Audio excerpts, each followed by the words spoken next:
In this video, we're going to talk about what a professional bio is not. I'm going to go through 5 points of what a professional bio is not, 5 points on what it actually is, and 5 tips on what you can do to improve your professional bio today. My name is Modesta Mahiga Buguni, and this is Modesta Does Africa TV. You will want to subscribe to this channel. Listen to this. Most people write their professional bios. You're like, what is a bio, Modesta? It's a biography. It details your experience, it details your achievements, it details other areas that you've been interested in, not just that which you're doing at work at the moment. But many a times people restrict their professional bios to their own detriment. So I would like to start with point number 1. Your professional bio is not just about giving information about yourself. Your professional bio is a marketing document. Use it to sell yourself. Your professional bio is to you like a company profile is to a company. It gives not only the details of the organization, but it's used as a marketing document to compel potential clients to want to engage with that company. So use your professional bio the same way. Compel potential clients to want to engage you. Second thing, it is not going to be a document you're going to list in chronological order absolutely everything you've done since you ever started working to the day that we're talking right now. Instead, use your bio to highlight the major achievements that are relevant to the role that you're applying, you're sending your bio for, or the event that you're asked to speak, or the board that you're asked to serve on. Because many times, increasingly so, people don't really want to see your CV. They would like to see your bio. They would like to get in a snapshot, just one page, mostly 3 paragraphs of who you are, what you have done, and most specifically, how relevant it is to furthering their aims. Dale Carnegie, in his book, How to Win Friends and Influence People, says people are only interested in themselves. People want to know what's in it for me. Donald Miller put it this way in his book, Story Brand. People want to either hear that you're going to help them survive because they're at the point of death in that area in which you're speaking to at the moment, or they're at a place, okay, fine, they're flowing well, but they would like to thrive. They would like to get to the next level. If you're not addressing that through your bio, people are not interested in listening to you. So don't just list in chronological order what you've done. And especially don't list the details of your responsibilities, of your activities. Instead, people want to hear the highlights of your achievements, highlights of the breadth and the depth of your profile as far as it's relevant to their aims. So the third thing that a professional bio is not, it is not a background research document. With background research documents, you start with, okay, so background, you're mentioning, the background of the research, how it came about, what the prevailing conditions are at the moment, where, what you're looking at, what are the authorities in that area talking about, and a research document finally gets to now addressing what this document is for, what it's going to do, what approach it will take. Your bio is not that.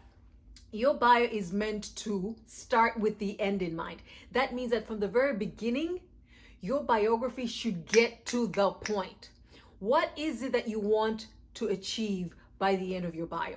If you want people to call you to speak at an event, if you would like people to call you to join a board, if you would like to be considered for an award, if you'd like to be considered for a lecturing opportunity, if your aim by the end of that biography is to have whoever is reading it call you in for an opportunity, which it should be if you've sent out your bio, then you need to start with that end in mind and present that end at the beginning.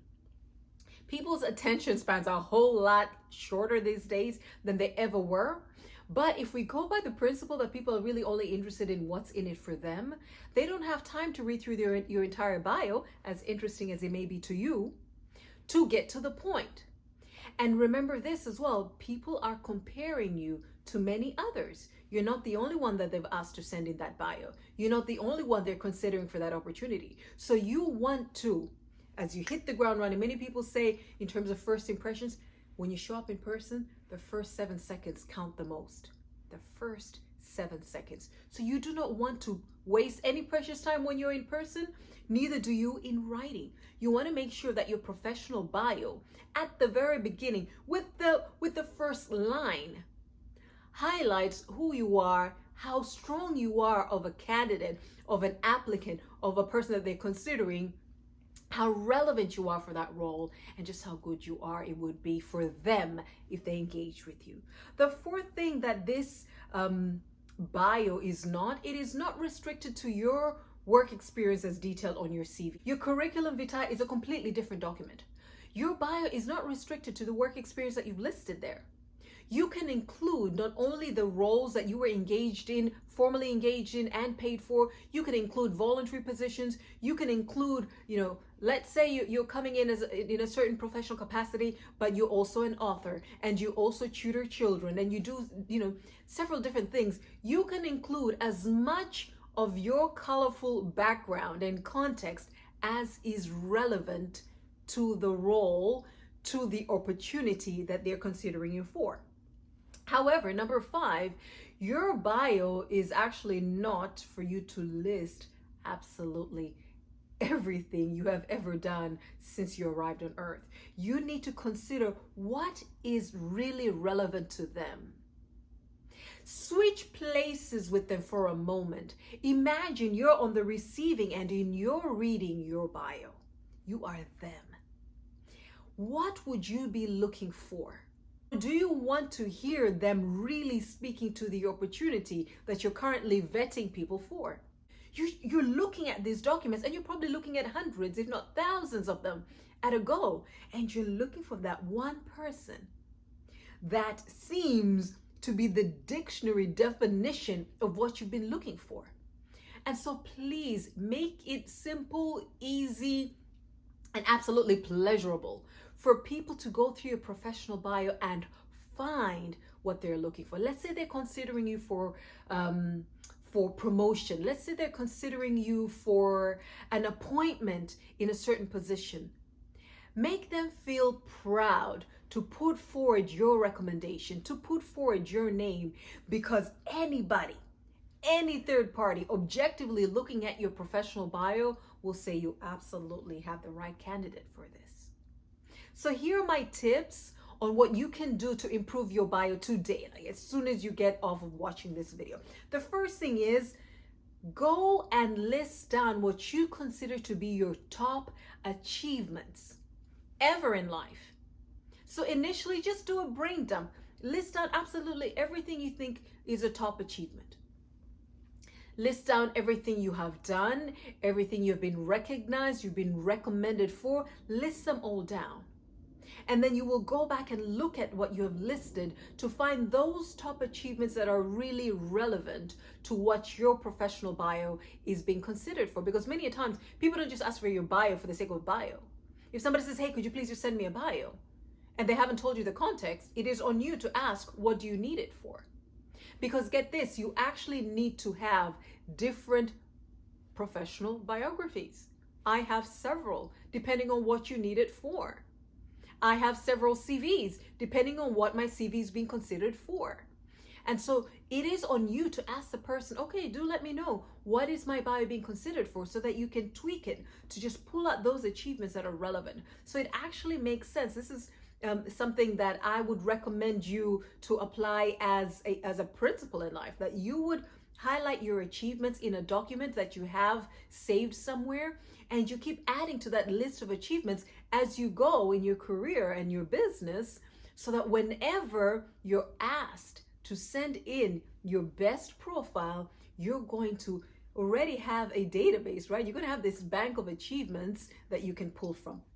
The second tip I'll give you to writing a professional bio is making sure that when you highlight what you have done, you're really listing out qualitative and quantitative measurable attributes. What does that mean? It means I would like you to show that you have improved. Maybe there was a 0 state and you took people to to a hero state. Maybe they were at point A, which wasn't favorable at the time, and you came in and you're able to take them to point B, which is favorable. It is the outcome they wanted, and maybe you did that several times over. So from B to C, etc. You can show where you saved money. You can show where you earned money. You can show where you worked with really high net worth organizations or high net worth individuals. All of this serves to grow you. It serves to brag on you. Your bio should be your bragging document. I know a lot of people like, Modesta, I don't like bragging. I don't like talking about myself. Well, then you're not going to move in your career and your business. We won't always have people speaking for us. When you send in a document, there is no one else, adding words to that. You're not going to be able to answer any questions that they may have in themselves. You won't be able to justify when somebody raises an eyebrow on something they've read on your biography. So the best thing that you can do is, if that document is the only thing that is going out to put you in a good light, please cast the most shiny, bright light you can on yourself, short of lying and stretching the truth, of course. The third tip that I want you to consider is social proof. Not only what you are saying that you have achieved, but when you mention, for instance, people you had worked with and certain outcomes that you've received for them. Now, it may not be about individuals. That may not be so strong for a professional bio, but it could be a community and the transformation that you brought. And you mention that community by name, or you're mentioning, high profile organizations that you had worked with and what you were able to do for them. This gives them social proof. This means that that person reading your bio and considering you for that opportunity can actually, in this age, people are able to call in, they're able to inquire.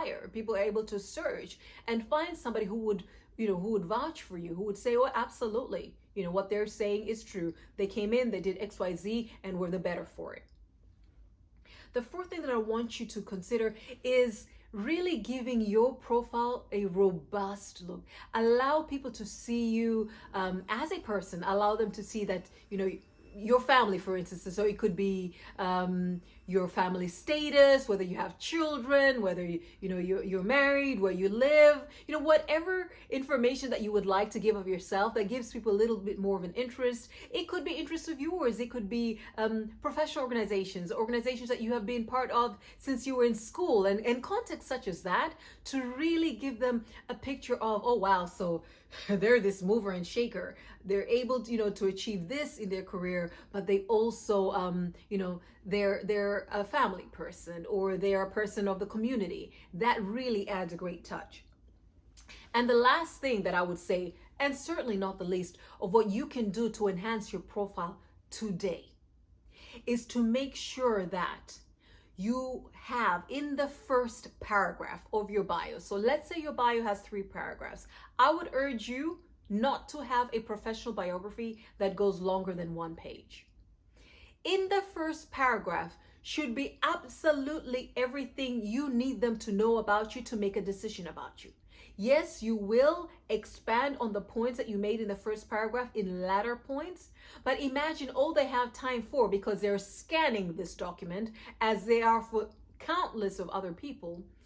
Imagine if all they have time for is to read the first 3 sentences. They should get in the first 3 sentences absolutely everything they need to make a decision about you.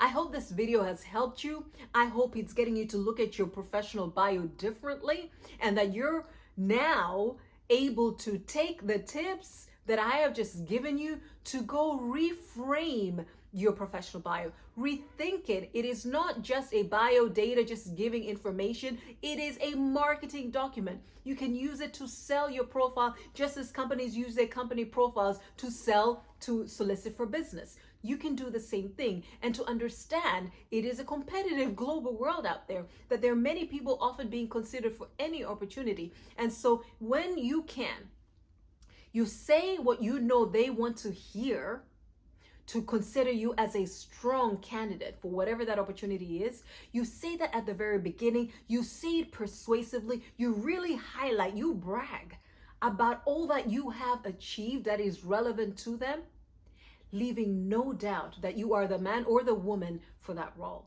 If this video has spoken to you, like it, subscribe to Modesta.Africa TV, and share it with other professionals. I am on a quest to equip 100 million global African leaders because I believe that Africa is going to be the leading economic region in the world, and I'm preparing the men and women that are going to drive that ascent.